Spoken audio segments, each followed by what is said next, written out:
Power plant with Rahul में आपका स्वागत है।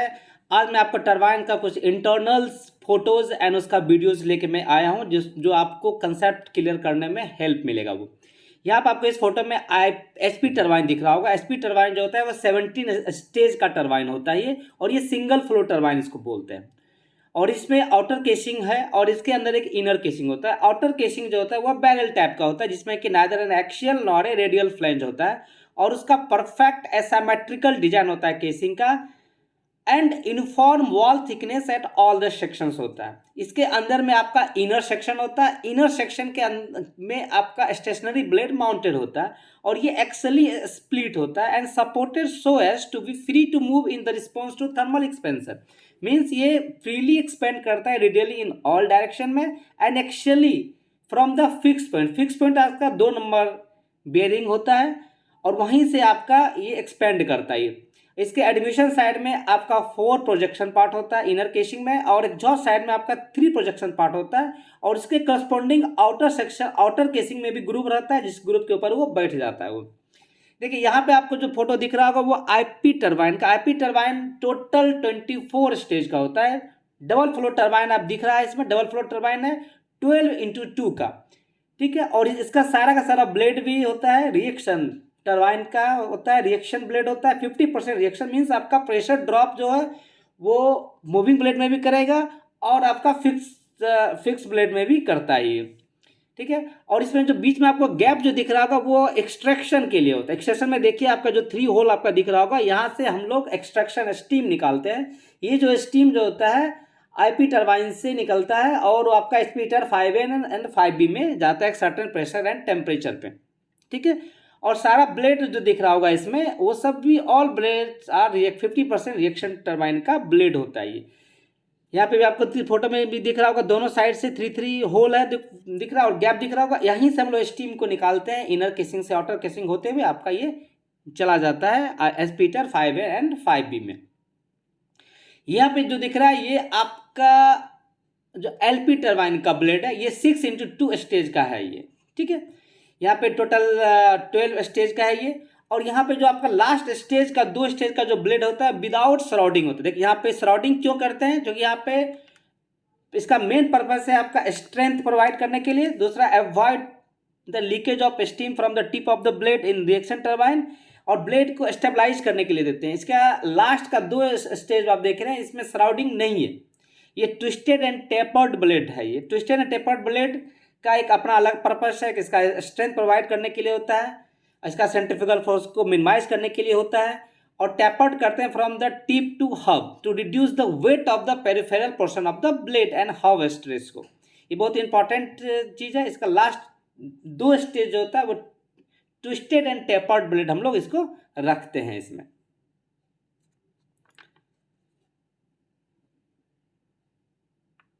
देखिए ये सारा ब्लेड आपका जो है वो रिएक्शन स्टेज का होता है।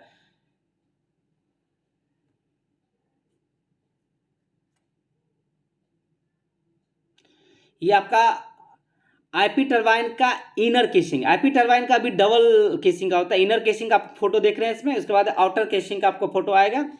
इनर केसिंग देखिए 2 केसिंग, डबल केसिंग के पीछे क्या रीजन होता है। डबल केसिंग का पीछे रीजन ये होता है कि outer casing serves as a protective barrier in closing the inner casing and preventing any potential leakage और स्टीम रिलीज। मीन्स आपको इंश्योर सेफ्टी के लिए इंश्योर देता है। ये थर्मल इंसुलेशन का भी ये काम करता है, और ओवरऑल आपका जो एफिशिएंसी होता है वो आपका इंप्रूव हो जाता है। देखिए इनर केसिंग और आउटर केसिंग के बीच में जो स्पेस होता है वो उसमें हम लोग एक इंसुलेशन स्टीम आता है जो कि थर्मल स्ट्रेस को भी अवॉइड करता है। ये देखिए आपका इनर केसिंग का फोटो देख रहे हैं, और यहाँ पे जो टॉप एंड बॉटम से आपका स्टीम जाता है, और उसके साइड में 2 आप देख रहे हैं ऑप्शन। देखिए ये आउटर केसिंग का है, यहीं से आपका एक एक्सट्रैक्शन स्टीम जो है निकलता है स्पीटर 5 एंड 5B के लिए, ठीक है। तो आउटर केसिंग देने के पीछे बहुत मकसद होता है कि आपका एफिशिएंसी बढ़ता है। ये जो आप यहाँ पे फोटो देख रहे हैं वो एलपी टरबाइन का इनर केसिंग है। देखिए एलपी टरबाइन का एक अलग है क्या, उसमें 3 स्टेज का केसिंग है। उसमें आपका एक इनर मोस्ट केसिंग है, एक इंटरमीडिएट केसिंग होता है, और एक आपका एक आउटर केसिंग होता है। वो जो इनर मोस्ट केसिंग में में आपका 3 स्टेज का ब्लेड रहता है एंड उसका बाद जो इंटरमीडिएट सेल होता है, इंटरमीडिएट सेल आपका ये फोटो है इंटरमीडिएट सेल का, इसमें आपको 3 ब्लेड आप देख रहे होंगे 3 स्टेज का। ये आउटर केसिंग है, मतलब LP turbine low pressure turbine का ये आउटर है, ये सिर्फ कवर करता है और इसके अंदर आपका जो इमीडिएट सेल होता है जो फ्रीली एक्सपेंड करता है। देखिए ये फोटो आपका इंटरमीडिएट सेल का ही है, जिसमें 3 स्टेज आपको दिख रहा है और इसके बीच में आपका इनर मोस्ट केसिंग रहता है जो 3 स्टेज का रहता है। तो ये चूंकि इसका ब्लेड का जो साइज होता है बहुत ज़्यादा हाई रहता है, इसलिए इसमें हम लोग को 3 टाइप का करते हैं। देखिए ये इनर मोस्ट का है, यहाँ देखिए इस साइड से 3 है और ऊपर साइड से आपका 3 दिख रहा होगा इसमें। तो इसमें 3 स्टेज का हम लोग करते हैं, अलग अलग है। और इसमें जो इनर मोस्ट है वो एक्सपेंड करता है इनर इमीडिएट सेल के अंदर, और इमीडिएट सेल जो होता है वो आपका 4 लॉन्गिट्यूडिनल गर्डर में अंदर माउंटेड रहता है इसमें। यहीं से आपका ये आपका इनर मोस्ट है और ये आपका ओवरऑल आप देख रहे हैं जो इनर मोस्ट बीच में आपका, उसके ऊपर से आपका इंटरमीडिएट सेल यहाँ पे दिया हुआ है। इंटरमीडिएट सेल का आपको फोटो दिख रहा होगा यहाँ पे।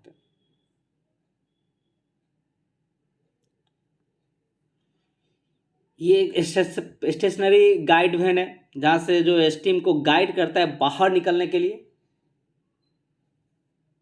ये आपका एलपी टरबाइन का इमीडिएट सेल का है, यहाँ के बाद स्टीम बाहर निकलता है।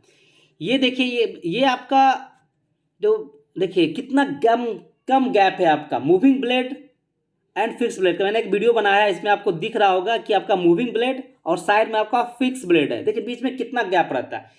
ये गैप तो आपको एलपी टरबाइन में तो ज़्यादा दिख भी रहा होगा, इसमें 30 mm का गैप रहता है। सबसे कम गैप आपको एचपी टरबाइन में आपको मिलेगा, जिसमें कि 3 mm गैप 3 से 5 mm का गैप रहता है। और एलपी टरबाइन में मतलब आईपी टरबाइन में 5 से 7 mm का गैप रहता है। ये आपका एक्सट्रैक्शन स्टीम है। एलपी टरबाइन में एक्सट्रैक्शन स्टीम जो होता है 3 स्टेज से निकालते हैं, एक आपका 4 नंबर स्टेज से निकालते हैं, एक 5th नंबर स्टेज से निकालते हैं। देखिए कैसे निकालते हैं स्टीम, यहाँ से आपको फोटो दिख रहा होगा। देखिए यहाँ से 1 2 3 थर्ड स्टेज के बाद देखिए स्टीम आपको जो गैप दिख रहा होगा, इसी गैप से हम लोग extraction steam SP heater LP heater 2 और 3 में हम लोग जाते हैं। तो आपको याद होगा कि एलपी टरबाइन से आपका जो एक्सट्रैक्शन स्टीम होता है वो एलपी हीटर 1 2 और 3 में जाता है। ये देखिए आपका लेब्रिंथ सील आपको दिख रहा होगा, इसी को हम लोग ग्लैंड सीलिंग करते हैं। यहाँ से चूंकि आपका एयर अंदर शक ना कर जाए, इसको रोकने के लिए हम लोग इनिशियल स्टार्टअप कंडीशन में हम लोग ग्लैंड स्टीम से चार्ज करते हैं। जब टरबाइन लोडिंग हो जाता है तो फिर ये सेल्फ सीलिंग शुरू हो जाता है। देखिए आपको जो बीच में गैप दिख रहा होगा, इसके अंदर से हम लोग ग्लैंड स्टीम देते हैं और ये दोनों तरफ सीलिंग करता है। और एक लीक ऑफ लाइन होता है जो आपका मेंटेन करता है। ये आपका आईपी टरबाइन का आउटर सेल का वीडियो दिख रहा होगा। इसमें देखिए दोनों साइड से आपका स्टीम एग्जॉस्ट हो रहा है और इसके टॉप एंड बॉटम से स्टीम अंदर आता है। और बीच में जो 2 दिख रहा है ये एक्सट्रैक्शन स्टीम है एसपी हीटर 5A और 5B के लिए। ये देखिए आपका इसमें आपको ग्लैंड स्टीम का पूरा क्लियर फोटो मिल रहा होगा। इसी को हम लोग स्टीम से सीलिंग करते हैं। सीलिंग के पीछे रीजन यही है कि आपका एयर सक ना कर जाए अंदर में, तो आपका वैक्यूम डिस्टर्ब ना हो, उसको रोकने के लिए हम लोग ग्लैंड स्टीम से पैकिंग करते हैं इसमें। यहाँ से आपको दिख रहा होगा डबल फ्लो का है, ये साइड से निकलता है, दोनों साइड से निकलता है, लेफ्ट एंड राइट से, एंड टॉप एंड बॉटम से आपका स्टीम अंदर आता है आईपी टरबाइन के अंदर। ये देखिए ये आपका बियरिंग चैम्बर है। बियरिंग चैम्बर है जहाँ पे आपका टोटल 7 नंबर ऑफ बियरिंग्स है। फ्रंट से आपका एक साइड रियर तक में 7 है। इसमें आपका बियरिंग पेडेस्टल है, पेडेस्टल में आपका बियरिंग के लिए आ रहा है। उसके बाद जीओपी का लाइन होता है जो इसको लिफ्ट करता है। और इसी में वेपर एक्सट्रैक्शन का भी लाइन होता है, जो कि जो भी वेपर ऊपर बनता है उसको एक एक्सट्रैक्शन फैन चला के हम उस वेपर को निकालते हैं। और एक्सट्रैक्शन फैन का एक इम्पॉर्टेंट भी काम ये होता है कि वैक्यूम भी आपका मेंटेन करता है। ये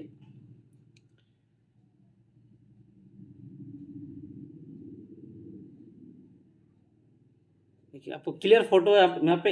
ये आपका स्टेशनरी ब्लेड का आपको फोटो दिख रहा है, स्टेशनरी ब्लेड है इसमें। और इसी बीच में आपका मूविंग ब्लेड माउंट रहता है। तो कितना कम से कम गैप रहता है।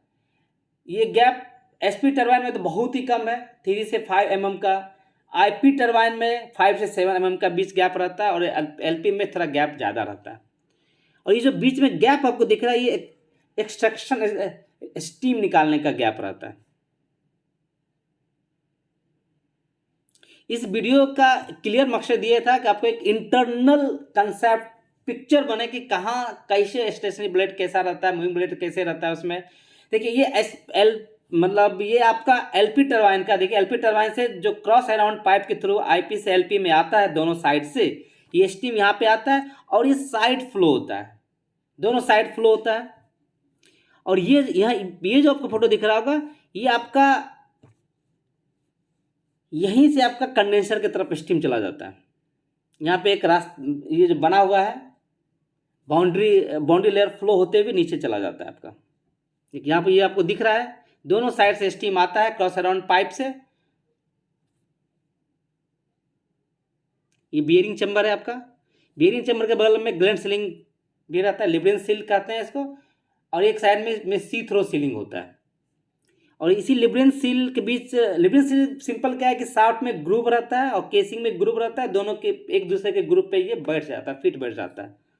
ये आपका बेयरिंग चैम्बर है। देखिए यहाँ पे जो छोटा सा जो होल दिख रहा है, ये जीओपी का लाइन है। यहाँ पे जीओपी का लाइन आके इसको पूरा रोटर को लिफ्ट करता है, लिफ्ट कर रहा है इसमें, और ये बेबिट मटेरियल का होता है ये। तो जीओपी का लाइन लिफ्ट करने के लिए होता है, और एओपी और एमओपी का जो लाइन होता है वो लुब्रिकेशन का काम करता है, लुब्रिकेशन और कूलिंग का ये काम करता है इसमें। टोटल आपका 2 एओपी रहता है, 2 जीओपी होता है, एक एसी जीओपी एक डीसी जीओपी दिख रहा है आपको, और आपका एक ईओपी भी होता है डीसी ईओपी, जो in case of failure of AC power DC आपका स्टार्ट हो जाता है। और उसी प्रकार जीओपी में भी एक एसी एक डीसी होता है। ये देखिए थ्रस्ट पैड लगा हुआ है, थ्रस्ट बियरिंग आपका 2 नंबर बियरिंग का ये फोटो है, जो कि आपका एक्सियल शिफ्ट को ये कंट्रोल करता है। कि अगर आपको जो 2 नंबर बियरिंग होता है वो जनरल कम थ्रस्ट बियरिंग होता है, वो थ्रस्ट एक्सियल थ्रस्ट को ये काउंटर बैलेंस करता है आपका। ये सारा आपको टोटल 7 बियरिंग होता है। सबसे ज़्यादा ऑयल का जो फ्लो होता है वो 2 नंबर बियरिंग में ही होता है। ये देखिए कितना आपको कम गैप है, ये लिब्रिन सील का देखिए गैप कितना कम है, बीच बीच में ग्रूव है, और इसी ग्रूव में आपका स्टीम फ्लो हम लोग देते हैं। ये जनरेटर का है आपका फोटो। जनरेटर जो होता है वो आपका यहाँ पे जो फैन का, सेंट्रीफ्यूगल फैन का ये काम कर रहा है। ये क्या करता है, आपका जो हाइड्रोजन का जो गैस होता है, हाइड्रोजन जो कूलिंग करता है वो आपका रोटर को कूल करता है। इसी हाइड्रोजन गैस को इंटरनल फ्लो करने के लिए ये फैन लगा हुआ है। ये जो होता है साइड से आपका हाइड्रोजन घुसता है, और यहाँ से आपका जो बीच में जो होल सारा जो दिख रहा है, यहाँ से आपका दोनों एंड से इंटर करता है और सेंटर से आपका निकलता है। यहाँ पे दिख रहा होगा। तो ये आपका इसके अंदर में आपका हाइड्रोजन जाता है और पूरा रोटर को आपको ये कूल करता है, और स्टेटर को कूल करता है आपका कौन, primary water system. Primary water system जो होता है वो स्टेटर कूलिंग करने के लिए है। ये आपका एक्साइटर का दिख रहा होगा, एक्साइटर में भी आपका क्या है, यहाँ पे भी फैन लगा हुआ, ये एयर कोल्ड एयर जाता है और हॉट एयर निकलता है। इसके दोनों साइड में आपका एक्साइटर कूलर लगा रहता है। ये आपका डायोड है। देखिए एक्साइटर में एक परमानेंट मैग्नेट भी लगा रहता है। ये स्टार्टिंग में आपका बहुत इंपॉर्टेंट काम है। ये देखिए फैन है, ये air flow, cold air flow कराने के लिए होता है। ये सिमिलर लाइक आपका देखे थे जनरेटर में था फैन लगा हुआ, उसी प्रकार आपका एक्साइटर में भी होता है ये।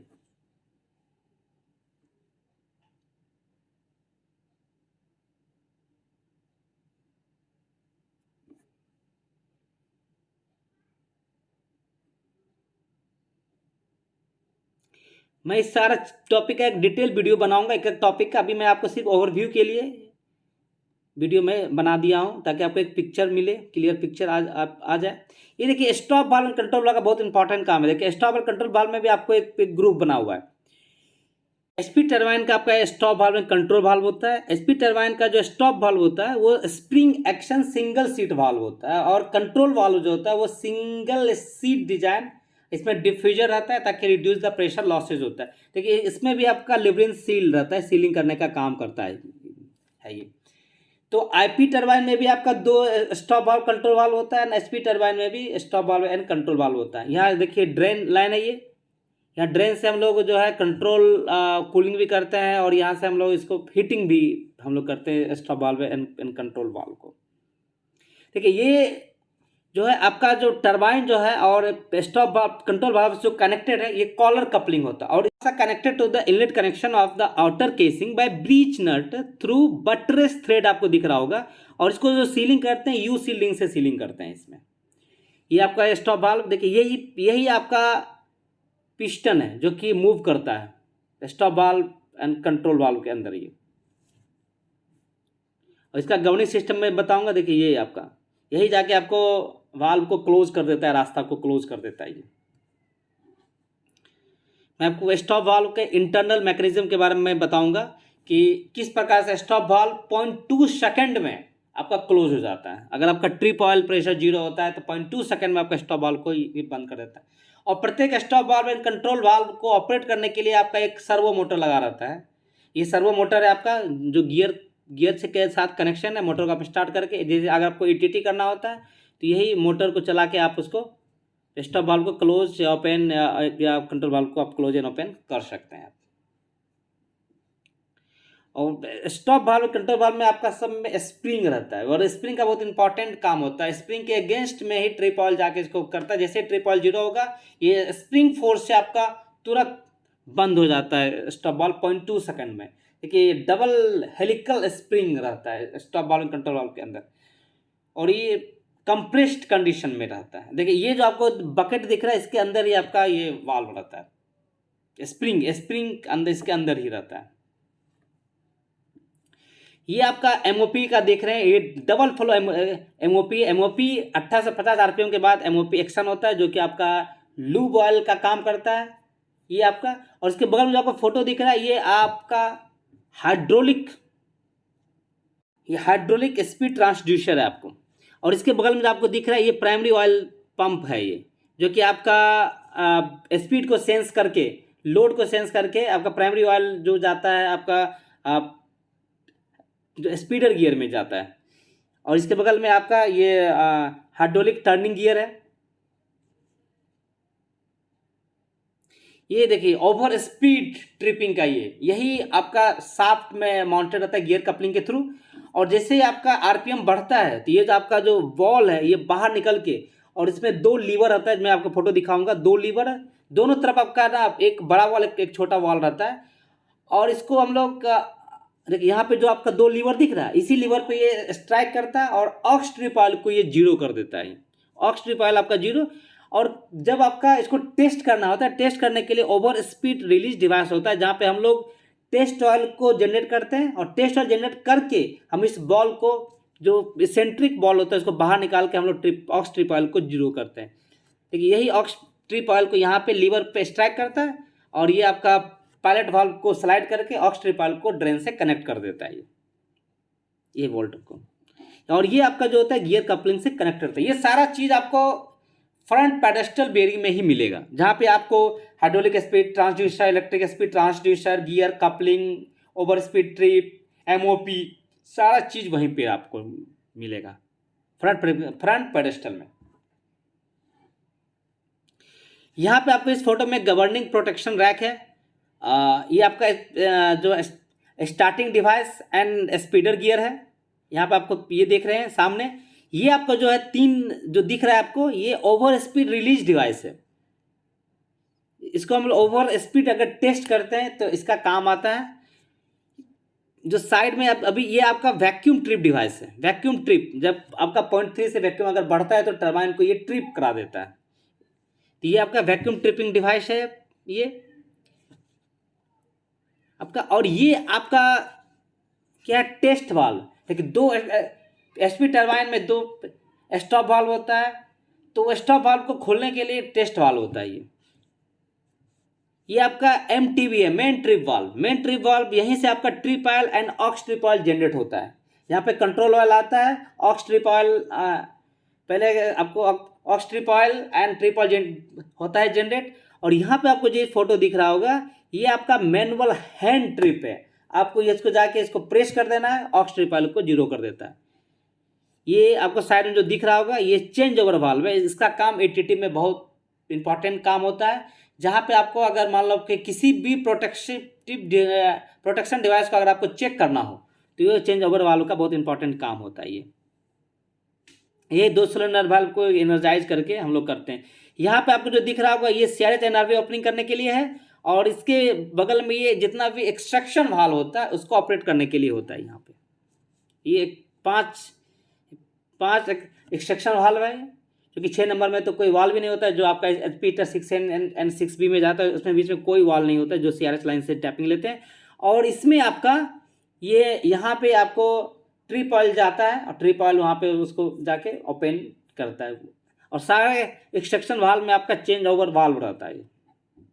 ठीक है, ये देखो अंदर का जो आप फ्लो ऑफ पिस्टन देखते होंगे कि फ्लो ऑफ पिस्टन से यहाँ पे ट्रिप ऑयल आके जितना आपको मैचिंग कराएगा ड्रेन पोर्ट को, जो स्लीव एंड पिस्टन में जो मैचिंग करा के उतना ट्रिप ऑयल को जीरो करके और वहाँ से secondary and aux secondary oil को जनरेट करता है। तो यही आपका फ्लो ऑफ पिस्टन। मैं डिटेल वीडियो सारा बनाऊंगा, अभी मैं आपको पिक्चर दिखा रहा हूँ कि फ्लो ऑफ पिस्टन क्या होता है। Flow of piston just trip oil aux secondary oil and secondary oil को जनरेट करता है। ट्रिप ऑयल ही जाता है और एक सर्टेन पोर्ट को, ये आपका स्लीव है, स्लीव को आप ऊपर नीचे करके आपका पोर्ट मैच कराता है, उतना आपको ड्रेन करा देगा, और उसके करस्पॉन्डिंग जितना लोड है उसके करस्पॉन्डिंग आपका secondary oil and aux secondary oil को जनरेट कर देता है। ये आपका इंटरनल दिखा रहा है। ये आपका फोटो वही ग्लैंड स्टीम का है जिसको सीलिंग करते हैं। यहाँ पे आपको एक लाइन सप्लाई लाइन है, एक लाइन लीक ऑफ लाइन होता है। लीक ऑफ लाइन एक सर्टेन प्रेशर हम लोग 350 mm WC मेंटेन करते हैं, उससे अगर प्रेशर बढ़ता है तो लीक ऑफ लाइन जाके कंडेंसर में डाल देता है। तो यहाँ पे उतना हम लोग ग्लैंड स्टीम प्रेशर मेंटेन करते हैं। 280 degree temperature and 350 mm WC हम लोग प्रेशर मेंटेन करते हैं। और ये सीलिंग बहुत इंपॉर्टेंट है ताकि आपको एयर इनग्रेस ना हो, उसके लिए हम लोग सीलिंग करते हैं। ये आपको मैनुअल बार मैकेनिकल बारिंग है। अगर आपका टरबाइन का कभी हाइड्रोलिक वाला काम नहीं किया तो ये 3 नंबर बियरिंग के पास रहता है। हम लोग इसको मैनुअली हैंड वारिंग देते हैं ताकि आपको टरबाइन को स्टेनलेस स्टील ना होने दें, क्योंकि आपको यूनिफॉर्म कूलिंग होना चाहिए। अगर रुक गया तो फिर आपका थर्मल स्ट्रेस क्रिएट हो जाएगा, आपका रोटर डैमेज हो सकता है। तो उसको हम लोग अवॉइड करने के लिए हम लोग एक्चुअली बारिंग से हम लोग आउट करते हैं 120 जब डिग्री आ जाता है HP शाफ्ट टेम्परेचर। अगर उससे पहले अगर आपका बंद हो जाता है तो हम लोग हैंड वारिंग करके उसका RPM को मेंटेन करते हैं। आपका देखिए ये आपका हाइड्रोलिक टर्निंग गियर है। यहाँ पर आपका नोजल लगा रहता है, नोजल से आपका EOP का लाइन आता है, इस पर स्ट्राइक करता है और ये आपका रोटेट करता है। ठीक है, तो ये आपका जो है फ्रंट पेडेस्टल में ये माउंटेड होता है। ये फ्रंट पेडेस्टल बहुत इंपॉर्टेंट है।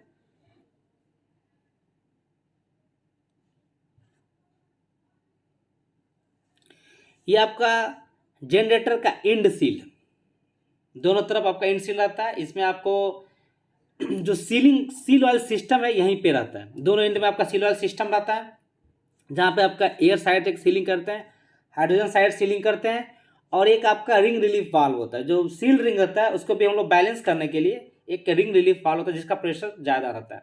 और एक आपका रिटर्न लाइन होता है, एक आपका ये जो लूब लाइन है, लूब लाइन आता है यहाँ से आपका SOST में जाता है। SOST में जो आपका ऑयल जो जाता है वो 5 नंबर और 6 नंबर बियरिंग का ही ऑयल जाता है, जो डायरेक्ट आपका MOT में नहीं जाता है। बाकी सारा बियरिंग ऑयल MOT में जाता है, बट 5 नंबर और 6 नंबर बियरिंग का ऑयल जो होता है वो आपका SOST टैंक में जाता है ये। और जो हाइड्रोजन साइड का ऑयल होता है वो आपका SOT सील ऑयल टैंक में जाता है, और एयर साइड का ऑयल भी SOST टैंक में ही जाता है। वही आपको 3 होल दिख रहा होगा दोनों साइड में, ये आपका बियरिंग का रिटर्न लाइन है ये। और यहाँ पर जो सेंटर में एक बीच में ये आपका बियरिंग पेडेस्टल है, देखिए आपको ऊपर से दिख रहा है, ये आपका लूब ऑयल सप्लाई लाइन होता है। ये आपका एग्जॉस्ट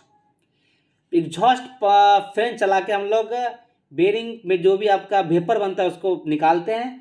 उसके बाद वैक्यूम भी मेंटेन करते हैं इस बियरिंग के, आपका बियरिंग में वैक्यूम भी मेंटेन करते हैं एग्जॉस्ट फैन चला के।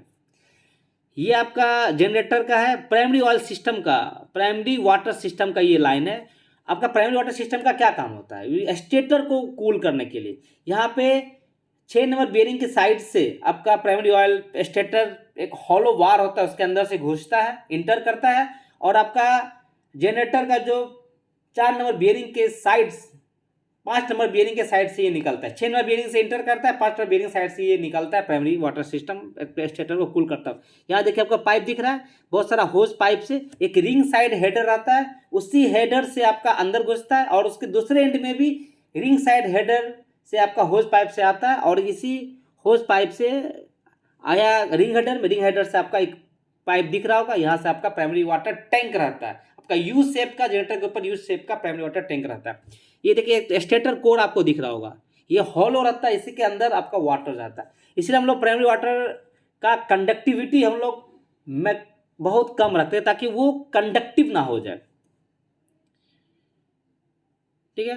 तो उसका हम लोग कंडक्टिविटी हम लोग मेंटेन करते हैं कि अगर आफ्टर वाइंडिंग उसका कंडक्टिविटी 1.8 से ज़्यादा नहीं होना चाहिए, 1.8 1.9 के आसपास रखते हैं और टेम्परेचर जो होता है